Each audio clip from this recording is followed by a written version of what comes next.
The Curious Garden by Peter Brown.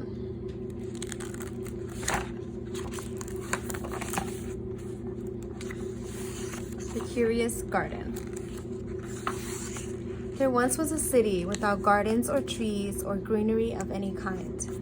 Most people spent their time indoors. As you can imagine, it was a very dreary place. However, there was one boy who loved being outside. Even on drizzly days, while everyone else stayed inside, you could always find Liam happily splashing through his neighborhood. It was on one such morning that Liam made several surprising discoveries. He was wandering around the old railway as he did from time to time, when he stumbled upon a dark stairwell leading up to the tracks. The railway had stopped working ages ago, and since Liam had always wanted to explore the tracks, there was only one thing for the curious boy to do. Liam ran up the stairs, pushed open the door, and stepped out onto the railway. The first thing he saw was a lonely patch of color. Wildflowers and plants were the last things he had expected to find up there. But when he took a closer look, it became clear that the plants were dying. They needed a gardener. Liam may not have been a gardener, but he knew that he could help. So he returned to the railway the very next day and got to work. The flowers nearly drowned and he had a few pruning problems, but the plants patiently waited while Liam found better ways of gardening. As the weeks rolled by, Liam began to feel like a real gardener, and the plants began to feel like a real garden. Most gardens stay in one place, but this was no ordinary garden. With miles of open railway ahead of it, the garden was growing restless. It wanted to explore.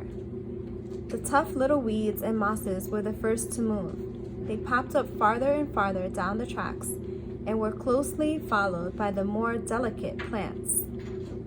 Over the next few months, Liam and the Curious Garden explored every corner of the railway.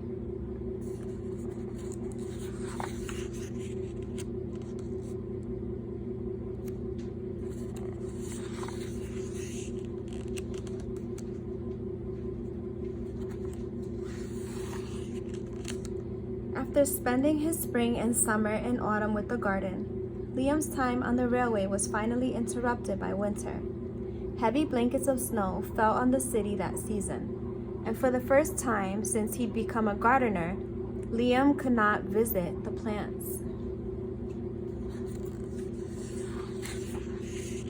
Rather than waste his winter worrying about the garden, Liam spent it preparing for spring. After 3 cold months, the snow finally began to melt, and Liam rolled his new gardening gear over to the railway.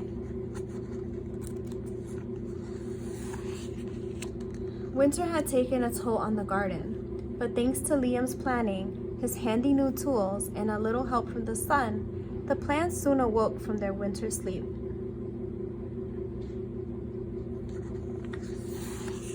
The garden had always wanted to explore the rest of the city, and that spring it was finally ready to make its move. Once again, the tough little weeds and mosses set out first. They popped up farther and farther from the railway and were closely followed by the more delicate plants.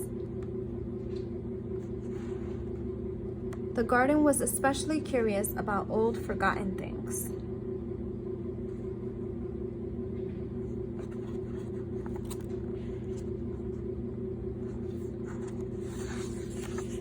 A few plants popped up where they didn't belong. Others mysteriously popped up all at once.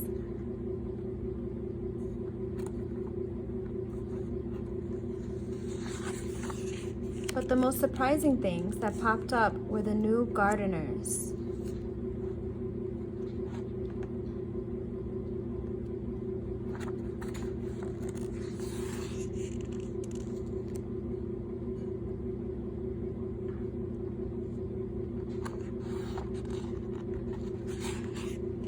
Many years later, the entire city had blossomed, but of all the new gardens, Liam's favorite was where it had all began.